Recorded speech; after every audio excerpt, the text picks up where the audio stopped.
से BEd first year के लिए और हमारा विषय है समकालीन भारत और शिक्षा। समकालीन और भारत के अंतर्गत हमने पिछली कक्षा में मैंने आपको राष्ट्रीय पाठ्यक्रम संरचना शिक्षक शिक्षा 2009 का स्वरूप बता दिया था कि भाई इस शिक्षा के अंतर्गत किस प्रकार का सिलेबस होता है, किस प्रकार का पाठ्यक्रम होता है। उसको 6 अध्यायों में बांटा गया था, वो भी हमने पढ़ लिया था। मैंने 6 अध्याय आपको बता दिए थे। इसके साथ साथ में भाई ये जो कोर्स है, इसमें जो भी बच्चे दाखिला लेते हैं, अब उनको जो भी टीचर पढ़ाते हैं, जो भी उनके जो शिक्षक होते हैं, उनकी क्या योग्यता होती है, एमएड, एमफिल, पीएचडी, ये सारी की सारी चीजों के बारे में हमने जानकारी प्राप्त कर ली थी। आज की जो हमारा नेक्स्ट टॉपिक है, इसी से ही संबंधित आगे का है और उसका हमारा टॉपिक का नाम है शिक्षकों के प्रशिक्षण पाठ्यक्रम। शिक्षकों के प्रशिक्षण पाठ्यक्रम, जो भी शिक्षक होते हैं उनके जो ट्रेनिंग सेंटर होते हैं, जो भी उनकी ट्रेनिंग होती है, उसमें किस प्रकार से उनका पाठ्यक्रम निर्धारित किया है, आज का हमारा टॉपिक इससे संबंधित है। सीधी सी बात है, हम चाहे कौन सी भी पढ़ाई करें, हम चाहे कौन सा भी अध्ययन करें, उन सब में पाठ्यक्रम जरूर निर्धारित होता है। हम उसी के अकॉर्डिंग ही चीजें सीखते हैं और अपने आने वाले भविष्य में अपने आप को काबिल बनाते हैं उस पाठ्यक्रम से जोड़कर। तो शिक्षकों के प्रशिक्षण पाठ्यक्रम को 3 भागों में बांटा है। पहला तो है अ भाग, दूसरा है ब भाग और फिर है स भाग। अ भाग का नाम है शिक्षकों के सैद्धांतिक आधार। अ भाग में क्या दिया गया है कि भाई शिक्षकों के सैद्धांतिक आधार कौन कौन से होते हैं, किस किस प्रकार से उनके सिद्धांत निर्धारित किए जाते हैं। और जो अ भाग है शिक्षकों के सैद्धांतिक आधार, इनको भी 3 भागों में बांटा गया है। पहला है बालकों का अध्ययन, जिसमें बालकों का अध्ययन किया जाता है, भाई उनकी बौद्धिक स्थिति, मानसिक स्थिति, इन सभी को देखा जाता है। फिर आता है दूसरे नंबर पे है समकालीन समाज का अध्ययन, जो समाज में जो चीजें विद्यमान है कि भाई शिक्षा को समाज से किस प्रकार से जोड़ सकते हैं, या फिर समाज में जो भी वर्तमान बुराइयां विद्यमान है उनको कैसे दूर करने के प्रयास कर सकते हैं, वो चीजें दूसरे समकालीन समाज का अध्ययन में हम पढ़ेंगे। शिक्षकों के सैद्धांतिक आधार में जो तीसरा है, जो लास्ट है, वो है शिक्षा संबंधी अध्ययन, कि भाई शिक्षा से संबंधित भी अध्ययन इसमें किया जाएगा। ये तो था हमारा अ भाग और उसके 3 महत्वपूर्ण बिंदु। अब है ब भाग, पाठ्यक्रम एवं शिक्षा शास्त्रीय सिद्धांत, कि भाई पाठ्यक्रम और शिक्षा शास्त्रीय सिद्धांत से इसको जोड़ा गया है। उसमें पहला जो, इसको भी 2 भागों में बांटा गया है। पहला तो है पाठ्यक्रम का अध्ययन, जिसमें पहला तो है पाठ्यक्रम का अध्ययन किया जाएगा, सिलेबस का अध्ययन किया जाएगा, और दूसरा है शिक्षा शास्त्र का अध्ययन, कि शिक्षा शास्त्रों का अध्ययन इसमें किया जाएगा। और आखिर में लास्ट में हमारा आता है तीसरा भाग, जिसका नाम है प्रायोगिक कार्य एवं शिक्षण अभ्यास। भाई ये सारी जो चीजें हैं वो तो पुस्तकीय ज्ञान हो गया, लेकिन हम प्रैक्टिकल कितना कर रहे हैं, वास्तविक रूप से खुद से चीजें करके कितनी सीख रहे हैं, क्योंकि जो चीजें हम प्रैक्टिकल करते हैं वो लंबे समय तक हमारे मस्तिष्क में विद्यमान रहती है। इसलिए प्रायोगिक कार्य को भी शिक्षण का अभ्यास माना गया है, शिक्षण का भाग माना गया है, और प्रैक्टिकल वर्क जो भी है उसको भी मतलब शिक्षण के अंतर्गत, इस पाठ्यक्रम के अंतर्गत जोड़ा गया है। तो आज हम जो भी अध्ययन करेंगे, इन्हीं तीनों बिंदुओं के बारे में अध्ययन करेंगे। और पहला जो हम अध्ययन करेंगे, शिक्षकों के सैद्धांतिक आधार। शिक्षकों के सैद्धांतिक आधार में जो आज का हमारा पहला पॉइंट है वो है बालकों का अध्ययन। आप इसे स्क्रीनशॉट ले लो या फिर इसको उतार लो, मैं अब इसे रफ कर रही हूँ।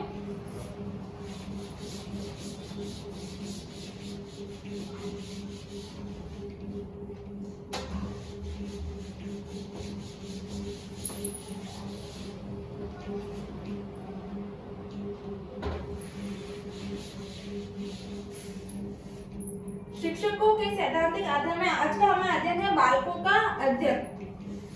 पहला पॉइंट है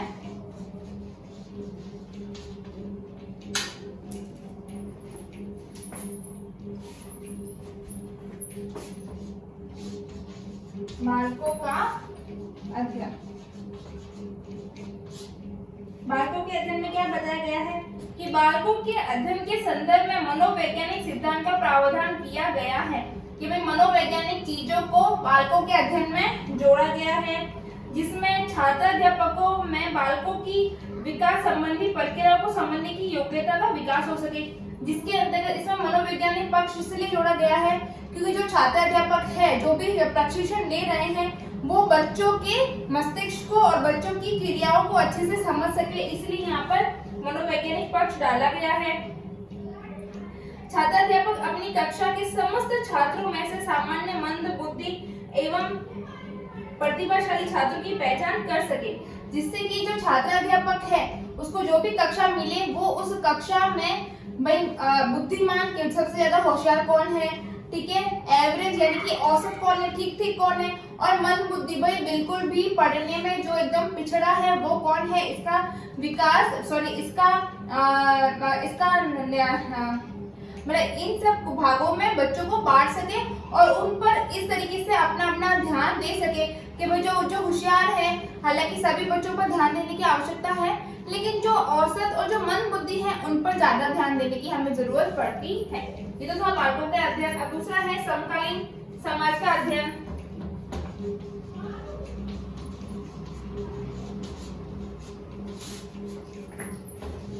समकालीन समाज का अध्ययन। समकालीन समाज का अध्ययन सामाजिक परंपराओं, मान्यताओं एवं संस्कृति को समझे बिना एक शिक्षक कुशलता से अपने दायित्व का पालन नहीं कर सकता।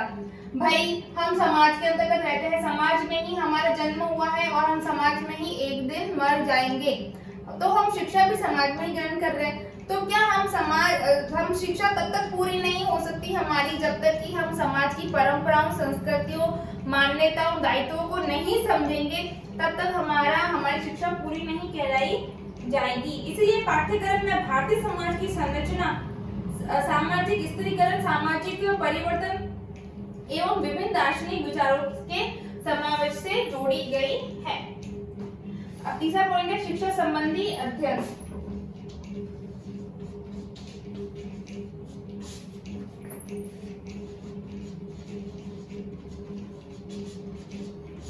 शिक्षा संबंधित अध्ययन,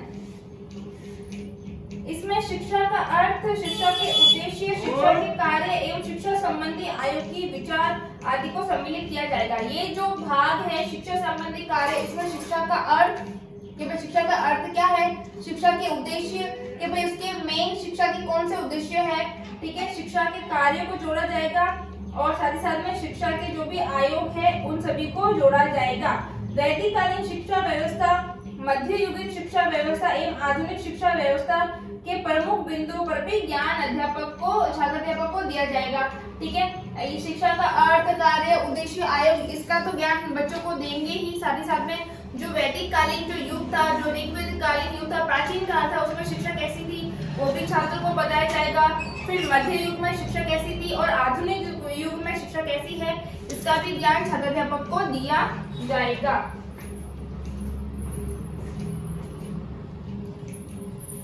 ठीक है बच्चों, तो अब हम चलते हैं हमारे दूसरे भाग की तरफ, जिसका नाम था पाठ्यक्रम एवं शिक्षा शास्त्रीय सिद्धांत। पाठ्यक्रम एवं शिक्षा शास्त्रीय सिद्धांत में हमने दो बिंदुओं के बारे में पढ़ा था। पहला तो है पाठ्यक्रम का अध्ययन और दूसरा है शिक्षा शास्त्र का अध्ययन। जिसमें से हम पहले बिंदु के बारे में पढ़ेंगे, जिसका नाम है पाठ्यक्रम का अध्ययन। पाठ्यक्रम का अध्ययन, पाठ्यक्रम के अध्ययन के अंतर्गत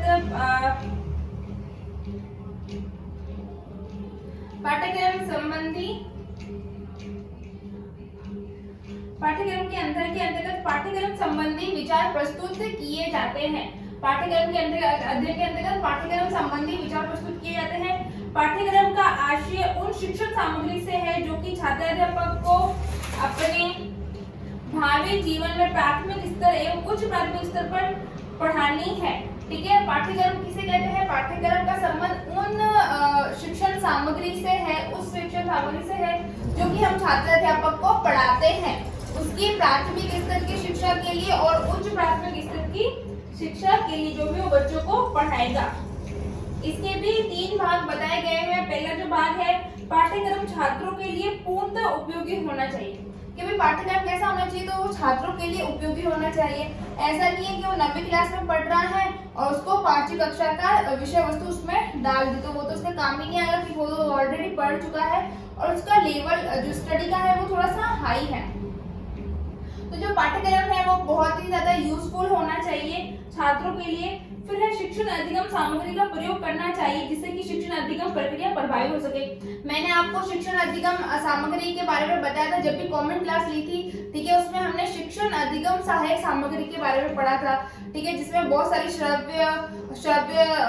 श्रव्य सामग्री पढ़ी थी, दृश्य सामग्री पढ़ी थी और श्रव्य दृश्य सामग्री भी पढ़ी थी। तो इन सब चीजों में जो भी शिक्षण अधिगम सामग्री होती है उन सब का उपयोग करना चाहिए जिससे कि जो शिक्षण जो कार्य है वो बहुत अधिक प्रभावी रूप से हो सके और बच्चों को लंबे समय तक चीजें याद रहे। तीसरा है इसमें कि पाठ्यक्रम की पूर्ण समीक्षा करना जिसमें समस्या गुण दोष भी आ सके, कि पाठ्यक्रम के अंतर्गत जो भी विषय वस्तु हम डालें वो पूरी तरीके से उसकी समीक्षा होनी चाहिए। भाई किसी चीज में अच्छाई है तो उसमें कहीं ना कहीं बुराई भी होगी, उसके गुण दोष भी आने चाहिए, ठीक है, और उसमें कोई समस्या है उसका समाधान भी होना चाहिए। तो ठीक है बच्चों, ये तो हमारा पहला पॉइंट था पाठ्यक्रम का अध्ययन। अब हम दूसरा पॉइंट देखते हैं कि शिक्षा शास्त्रीय सिद्धांत या शिक्षा शास्त्रीय का अध्ययन।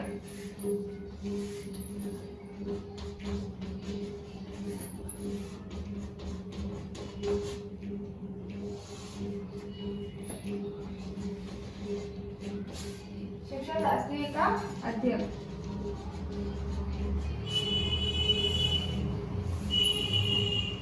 अब शिक्षा शास्त्रीय अध्ययन में भी सामान्य रूप से संपूर्ण शिक्षा शास्त्रीय 3 चरणों में चारों ओर चक्कर लगाता है। जो भी शिक्षा शास्त्र है हमारा वो 3 चरणों के आजू बाजू चक्कर लगाता है। पहला तो क्या है, पहला तो शिक्षक, शिक्षार्थी और पाठ्यक्रम। पहला चरण तो क्या है, शिक्षक यानी कि छात्र, दूसरा क्या है शिक्षार्थी छात्र हो गया, शिक्षक टीचर हो गया, और तीसरा है हमारा पाठ्यक्रम, सिलेबस हमारा करिकुलम, ठीक है। तो शिक्षा शास्त्रीय जो है वो 3 चरों के चारों ओर चक्कर लगाता है। पहला तो शिक्षक, फिर है शिक्षार्थी, फिर है पाठ्यक्रम, और तीनों चरों से संबंधित अध्ययन व्यवस्था राष्ट्रीय पाठ्यक्रम संरचना शिक्षक शिक्षा 2009 में उपलब्ध कराई गई है। जिसमें पहला पॉइंट है अध्यापकों को शिक्षण विधियों के विभिन्न स्वरूपों का ज्ञान कराना।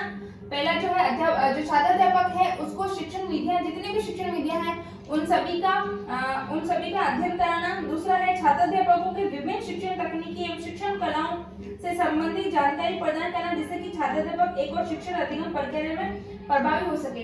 जितनी भी शिक्षण अधिगम प्रक्रिया है, जो भी जिस सामग्री मैंने आपको बताई थी, श्रव्य, दृश्य और श्रव्य दृश्य, उन सभी का अध्ययन कराना ताकि वो भी भविष्य में इनका उपयोग कर सके।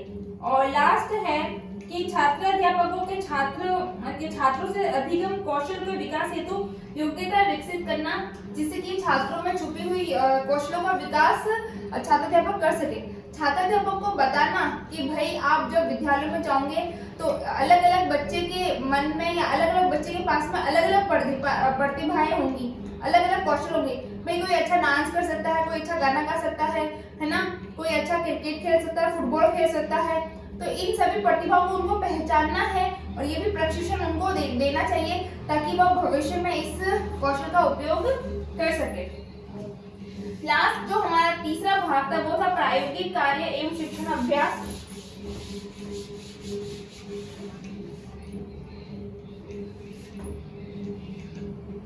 प्रायोगिक कार्य एवं शिक्षण अभ्यास ये तीसरा भाग है हमारा जिसका कोई भी बिंदु नहीं था। प्रायोगिक कार्य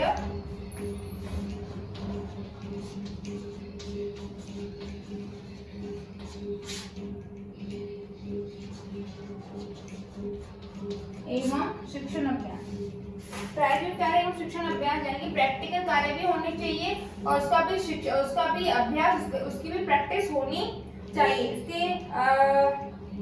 इसके 2 4 पॉइंट बताए गए हैं कि छात्र अध्यापकों के विभिन्न प्रकार से प्रायोगिक कार्य कराने चाहिए। ठीक है, जैसे कि पर्यावरण संरक्षण और सामाजिक संरक्षण, यानी कि समाज के अंतर्गत ऐसी बहुत सारी चीजें होती है जिनकी भी हमें सुरक्षा करनी बहुत ज्यादा जरूरी है। पर्यावरण संरक्षण यानी कि पेड़ लगाने चाहिए हमें। अब पेड़ लगाए गए हैं तो उनमें भाई पानी भी तो डालना पड़ेगा ना, तो उनमें पानी भी डालना चाहिए हमें। पेड़ों के बचाव के लिए नए नए उपाय लगाने चाहिए। यदि कोई एक पेड़ काट रहा है तो हमें उनको समझाना चाहिए कि आप बदले में कम से कम 5 से 10 पेड़ जरूर लगाए। तो ये सारे के सारे प्रायोगिक कार्य बच्चों को कराने चाहिए। साथ ही साथ में उनसे खुद से समाज में जाकर ऐसी गतिविधियां आयोजित करने को कहना चाहिए जिससे कि समाज में व्याप्त जो बुराइयां हैं वो स्वतः ही दूर हो जाए। साथ ही साथ में हम बच्चों को कह सकते हैं कि भाई आप विद्यालय स्तर पर सांस्कृतिक गतिविधियों का आयोजन कर सकते हैं जिसमें कि हम कोई ऐसा एक संदेश दे सकते हैं जो कि हमारे समाज के हित में हो, जैसे कि बालिका शिक्षा को बढ़ावा देना, बाल शिक्षा की रोकथाम, ऐसी बहुत सारी विद्यमान बुराइयां हैं जो कि हमारे समाज में विद्यमान है। तो इन सबको दूर करने के प्रायोगिक कार्य होने ही चाहिए। साथ ही साथ में सबसे मेन जो बात है वो ये है कि आप जो बीएड कर रहे होते हैं, जो भी प्रशिक्षण आप ले रहे होते हैं, उसकी आपको अलग से डायरी मिलती है। उस डायरी में आपके जो लेसन लगते हैं विद्यालयों के में जाकर, तो जब विद्यालयों में जाकर आपके लेसन लगते हैं ना, तो उसमें आपको डायरी मेंटेन करनी होती है और आपको एक पाठ योजना बनानी होती है हर दिन की, जितने भी दिन आप विद्यालय में कक्षा आप वहाँ पे पढ़ाएंगे। ठीक है, जिसमें से 20 पाठ होते हैं। 42 दिन का आपका कुल मिला के ये कोर्स होता है जो भी आप स्कूलों में जाके करोगे। इसमें 20 पार्ट होते हैं। ठीक है, और जो कि अलग अलग विषय के होते हैं। आपके 2 विषय होते ही हैं। कंपल्सरी पेपर के साथ साथ में आपके 2 विषय होते हैं, जिसके आपके सामाजिक हो गया, हिस्ट्री हो गया, तो उनके भी आपको 20 अलग अलग पाठ बनाने पड़ेंगे जो कि आप वहाँ पर प्रेजेंट करोगे। तो ये है प्रायोगिक कार्य जो कि बहुत ही ज्यादा मेन इंपॉर्टेंट होता है और इसके फ्री फ्रंट के नंबर होते हैं। यदि आप ये अच्छे से कर सकोगे तो थ्योरी में तो मुझे पता है आप नंबर ला ही सकते हो। ठीक है बच्चों, तो ये थी हमारी आज की क्लास जो कि थी शिक्षकों के प्रशिक्षण पाठ्यक्रम के ऊपर। तो हमारी आज की क्लास तो पूरी हो चुकी है। इससे संबंधित जो भी नेक्स्ट टॉपिक है हम अगली क्लास में पूरा करेंगे।